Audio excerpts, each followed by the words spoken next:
Hello friend, नमस्कार। आप सभी का स्वागत है पवन स्टडी यूट्यूब चैनल में। आज हम इस वीडियो में 22 अगस्त 2017 के एमपी पुलिस के पेपर में जो साइंस के क्वेश्चंस पूछे गए हैं उनका सॉल्यूशन करने वाले हैं। तो चलिए वीडियो को स्टार्ट करते हैं। पहला क्वेश्चन है, श्वसन के दौरान गैसों का आदान प्रदान किसमें होता है? करेक्ट आंसर हो जाएगा फेफड़ों तथा वायु कोष्ठिका। वायु कोष्ठिका को हम एल्वियोली भी कहते हैं, ठीक है ना। यहाँ पर क्या होता है कि वायु कोशिका में ऑक्सीजन को हमारे शरीर के अंदर रक्त में मिला दिया जाता है और कार्बन डाइऑक्साइड को बाहर निकाल दिया जाता है, ठीक है ना। तो ये कार्यक्रम कहाँ पर होता है? तो ये होता है एल्वियोली में। याद रखिए, एल्वियोली को हम श्वसन तंत्र की इकाई भी कहते हैं, ठीक है ना, क्योंकि यहीं पर क्या होता है, ऑक्सीजन को शरीर में यानी कि रक्त में मिला दिया जाता है और रक्त से कार्बन डाइऑक्साइड को बाहर निकाल दिया जाता है, ठीक है ना। नेक्स्ट क्वेश्चन, गर्मी की दोपहर में सफ़ेद कपड़े से बने तंबू को प्राथमिकता दी जाती है क्योंकि सफ़ेद रंग होता है। तो ऑप्शन नंबर 20 का करेक्ट आंसर हो जाएगा। सफ़ेद रंग जो होता है ऊष्मा का एक खराब अवशोषक है और अच्छा परावर्तक है।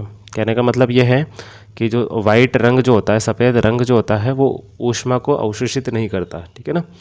ज़्यादा से ज़्यादा वो परावर्तित करता है। इसीलिए सलाह भी दी जाती है कि गर्मी के दिनों में हम सफ़ेद कपड़े पहने और सर्दी के दिनों में हम काले कपड़े पहने, ठीक है ना। कहने का मतलब यही है कि सफ़ेद रंग जो होता है ऊष्मा का क्या है, खराब अवशोषक है और अच्छा परावर्तक है, जबकि काला रंग जो है ऊष्मा का अच्छा अवशोषक है और खराब क्या है, परावर्तक है। नेक्स्ट क्वेश्चन, जब मोम को गर्म किया जाता है तो इसमें कुछ परिवर्तन आते हैं, सही कथन कुछ ने।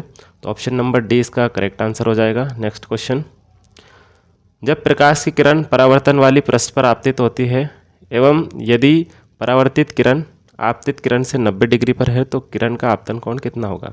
ऑप्शन नंबर 80 इसका करेक्ट आंसर हो जाएगा 45 डिग्री। देखिए क्वेश्चन क्या कह रहा है, क्वेश्चन ये कह रहा है कि आपतित किरण और परावर्तित किरण के बीच का जो कोण है वो 90 डिग्री होना चाहिए। तो किरण कितने डिग्री से आपतित होगी, ठीक है ना।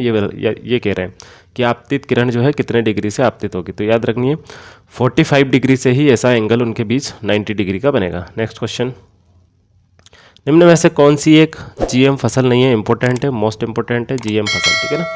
तो जीएम फसल नहीं है तो बासमती जो चावल है वो जीएम फसल नहीं है। बाकी बीटी कपास, टमाटर, फ्लावर और गोल्डन चावल ये सभी क्या हैं, ट्रांसजेनिक या जीएम फसल होती है, ठीक है ना। जीएम फसल हम उन फसलों को कहते हैं जिनके बीज में हम जेनेटिकली मॉडिफाई करते हैं, ठीक है ना। मतलब उनको उन्नत किस्म के बीज में परिवर्तित कर दिया जाता है, ठीक है ना। नेक्स्ट क्वेश्चन, ड्रम को निर्वात में पीटा गया और हम उसे सुन नहीं पा रहे हैं, ऐसा इसलिए है क्योंकि, ठीक है ना। क्योंकि ऑप्शन नंबर डी इसका करेक्ट आंसर हो जाए, क्योंकि ध्वनि जो होती है निर्वात में यात्रा नहीं कर सकती है। ध्वनि को चलने के लिए कोई ना कोई माध्यम की आवश्यकता होती है, जैसे कि ठोस है, द्रव है और गैस है। इसी से रिलेटेड एक क्वेश्चन बनता है कि अंतरिक्ष में हम आवाज़ को क्यों नहीं सुन पाते, ठीक है ना। या चंद्रमा पर दो व्यक्ति बात कर रहे हैं तो आपस में क्यों नहीं सुन पाते, ठीक है ना। तो याद रखिए कि जो है ध्वनि जो होती है निर्वात में यात्रा नहीं करती है। नेक्स्ट क्वेश्चन, कैल्शियम में 20 इलेक्ट्रॉन तथा 20 न्यूट्रॉन है तथा आर्गन में 18 प्रोटॉन और 22 न्यूट्रॉन है, उनके बीच में क्या समानता है? तो ऑप्शन नंबर ए इसका करेक्ट आंसर हो जाएगा द्रव्यमान क्रमांक। नेक्स्ट क्वेश्चन, सुदूर संवेदन रिमोट सेंसिंग जो होता है उसका क्या अर्थ होता है? ऑप्शन नंबर बी इसका करेक्ट आंसर हो जाएगा दूर से सूचना एकत्रित करना।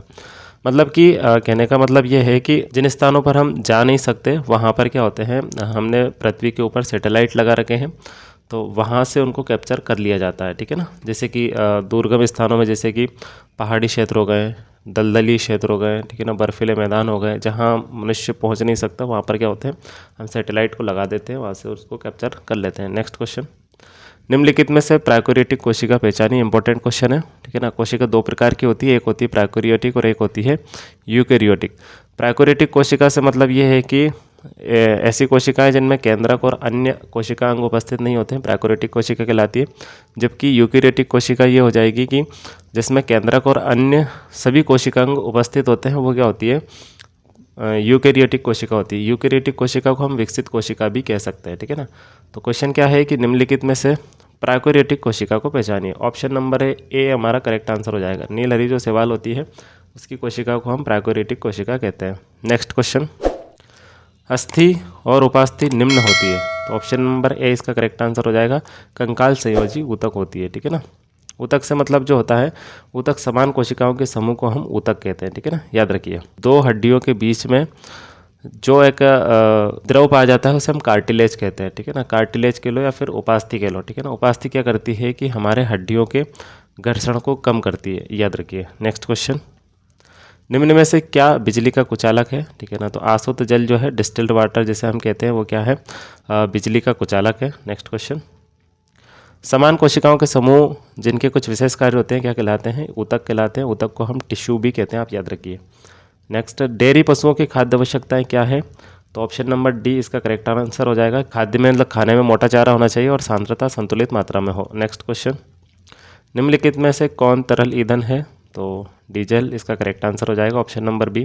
नेक्स्ट क्वेश्चन, ठंडे जलयुक्त बोतल की बाहरी सतह पर जल की बूंदें कैसे निर्मित होती है, तो ऑप्शन नंबर डी इसका करेक्ट आंसर हो जाएगा। वायु में उपस्थित जो जलवाष्प होती है वो वाष्पित हो जाती है तथा बोतल की बाहरी सतह पर चिपक जाती है। इस तरह से ये यहाँ पर बोतल पर ये चिपक जाती है, ठीक है ना। नेक्स्ट क्वेश्चन, नाभिकीय रिएक्टर में शीतलक का प्रयोग किसके लिए किया जाता है, ठीक है ना।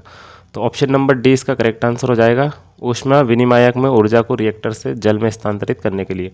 अब याद रखिए कि शीतलक के रूप में हम D2O का यूज़ कर सकते हैं ना, D2O का यूज़ कर सकते हैं और D2O को भारी जल भी कहते हैं। नेक्स्ट क्वेश्चन, अधिकांश शैवालों में मुख्य वर्णक और अतिरिक्त वर्णकों के रूप में क्लोरोफिल है, जबकि भूरे शैवाल में उपस्थित वर्णक का क्या नाम है, तो ऑप्शन नंबर ए इसका करेक्ट आंसर हो जाएगा। मोस्ट क्वेश्चन आप याद रखिए।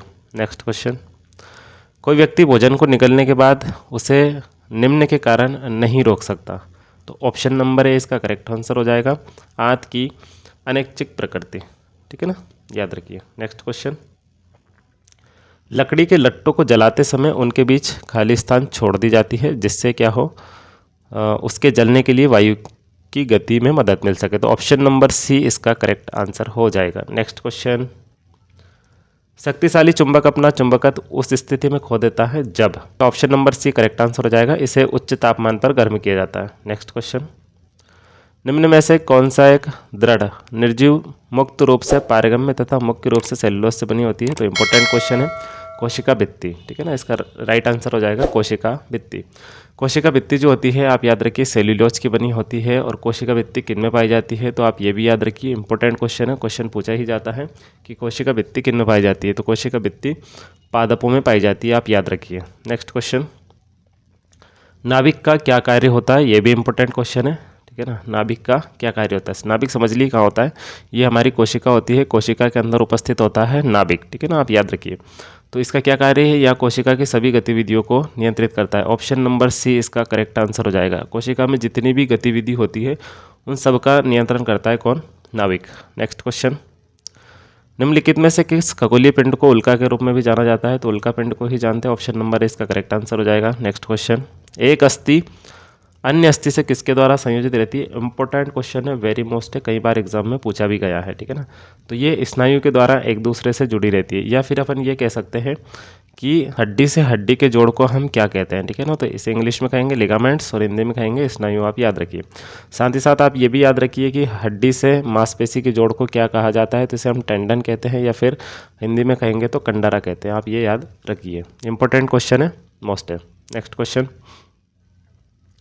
आपतन बिंदु पर आपतित किरण, परावर्तित किरण और अभिलंब कहाँ स्थित होते हैं, तो ये सभी समतल पर स्थित होते हैं। ये कह रहे हैं कि जो आपतित किरण है, परावर्तित किरण है और अभिलंब जो है वो कहाँ स्थित होते हैं, तो ये तीनों एक ही तल में स्थित होते हैं, इंपॉर्टेंट क्वेश्चन है, मोस्ट क्वेश्चन है, ठीक है ना। नेक्स्ट क्वेश्चन, मानव में किस प्रकार का निषेचन होता है, तो याद रखिए आंतरिक निषेचन होता है। नेक्स्ट क्वेश्चन, निम्नलिखित में से किस कोशिका अंग से राइबोसोम जुड़ा होता है, इंपॉर्टेंट है, तो ये जुड़ा होता है अंतःप्रद्रव्य जालिका से, ठीक है ना। इसे एंडोप्लाज्मिक रेटिकुलम भी कहते हैं। और राइबोसोम को हम प्रोटीन की फैक्ट्री कहते हैं, क्योंकि राइबोसोम में ही क्या होता है, प्रोटीन का निर्माण होता है, आप ये भी याद रखिए, मोस्ट क्वेश्चन है। चलिए, वीडियो अगर आपको पसंद आया है तो वीडियो को लाइक कर दीजिए, साथ ही साथ चैनल पर नए हो तो चैनल को सब्सक्राइब कर लीजिए और बेल आइकन को भी दबा लीजिए, जिससे आने वाली वीडियो की नोटिफिकेशन आप तक पहुंच सके, ठीक है ना। और वीडियो से रिलेटेड अगर आपका कोई डाउट है, कोई क्वेश्चन समझ में नहीं आया, तो आप मुझे कमेंट करके पूछ सकते हैं। चलिए, मैं मिलता हूं इस सीरीज़ की अगली वीडियो के साथ, तब तक के लिए जय हिंद।